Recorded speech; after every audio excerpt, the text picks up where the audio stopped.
Welcome back, guys, and the Growers are here to talk to you about breaking news. Odell Beckham finally signed his extension, and it's the highest paid receiver contract. It looks more like a quarterback contract. We got some stuff to talk about with this. All right, let me just start off with what the contract consists of. 5 years for New York Giants, $95 million, 65 guaranteed. So that's what he's going to get. The rest are going to be incentives if he does. So I'm sure he's going to have more incentives thrown in there as it goes along. But I don't see why he gets this kind of money, really. He's a great receiver, but Antonio Brown's a better receiver. That's true. Why isn't he getting paid $95 million a year? I mean, or not 95, just $95 million. Odell is a 100 reception guy when he plays. He's only played one full season. Every other year he's either been hurt or they've just sat him, whatever the case is. Last year only played 4 games. Only played 4 games, had 25 receptions. That's true. The 1 year he played all 16 games, I believe it was 105 receptions with about 12, 15 touchdowns somewhere in there. I forgot the exact stats. He's not getting 150 catches a year. He's not getting record-breaking yardage. Why is he getting a record-breaking contract? In my opinion, he's not biting for MVP candidate as a wide receiver. He's not winning wide receiver awards. Hey, we are in complete agreement on this because here's a horrible stat. Giants fans, cover your ears because I hate to say this, but the Giants are below 500 when Odell Beckham plays. It's not like he helps them win games. I mean, he is a great receiver. He's a top 5 receiver. But they had to see something in practice to tell me that he's going to be healthy all season because he just came off of a really bad injury. To give him this contract is ridiculous, especially with all this money. Like I said, this is quarterback money. I know Eli probably is not going to be there much longer. But let's see, okay, you pick a guy, you find another guy. What are you going to pay him? Well, that's telling me these next 5 years, what is the quarterback situation going to look like? Saquon's coming up. He's supposed to explode. What's he going to look like? Have you seen the contracts on this Giants defense? Landon Collins is about to come up for an extension.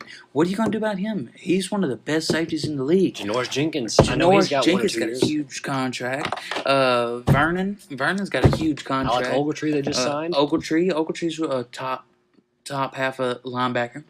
It's just so many people that they're not looking at, and I think it's going to end up ruining the team in the long run just because what are they going to do at quarterback?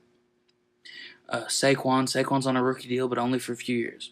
4 years, so they're going to have to buy that last year of the contract. They're going to have to, and it's just not looking good for the Giants. I mean, they have a good team this year. Eli's not going to be there much longer. Yeah, and let me point this out. They're trading away their offensive line that they just assembled. They just assembled this great offensive line. Now they're trading them all away. I know they just traded their center. Didn't they trade who else did they trade? They traded another one. Richburg, I think it was. Who was it? No, he left in free agency. He left in free agency. That's right. But still, you did your best to revamp this offensive line. You gave Nate Soldier the highest offensive tackle contract. How many players can you give the highest contract to is what I want to know. Because that offensive line is still not good. Saquon is barely having running lanes so far. I mean, you better hope Willie Hernandez, and then you got...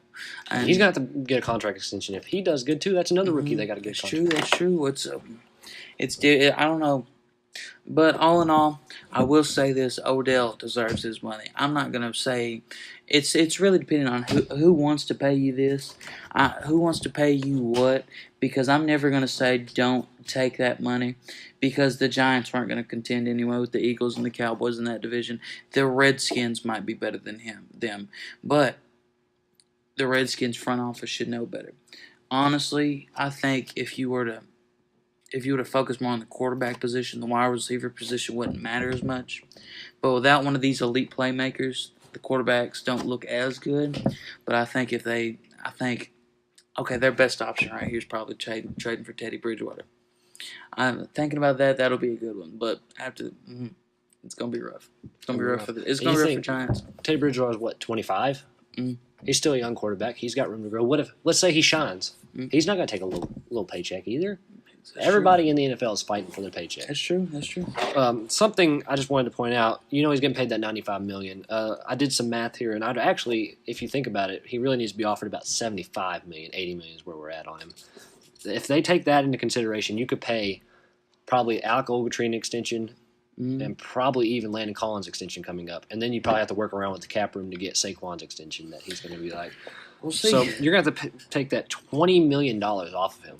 You think about that. $20 million is going to have to come off of him before they can probably – I guarantee you there are negatives in the cap books right now. Well, there's going to be a lot of negatives, and all I got to say is with this extension, Landon Collins is a free agent. Landon Collins has got to be a free agent. Alec Ogletree's on a one-year deal, I believe. I think that was like a one-year experiment. It might be 2 years. He won't be too high, but Landon Collins is going to want some big bucks because I expect he's going to be in the Defense Player of the Year conversation. He'll be 100 tackles at a safety. You know that's a rare breed right there. It is.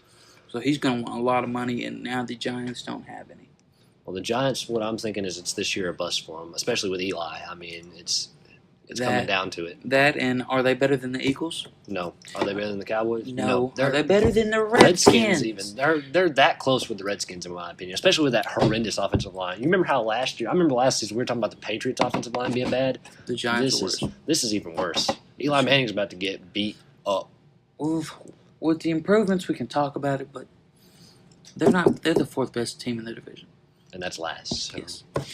To put it simply, Giants, y'all broke the news, yeah, but it wasn't good news in my opinion. So I'm a fan of Odell, but I'm just not a fan of this deal for the long run. No. Anyways, guys, that's been the Gridiron Gurus talking about Odell's breaking contract. We're going to talk about a couple more videos. The injury bug is a video we want to talk about coming up. A lot of small injuries coming up that we might want to talk about that could perhaps hit in the long run. But anyways, until next time, this is always the Gridiron Gurus signing out.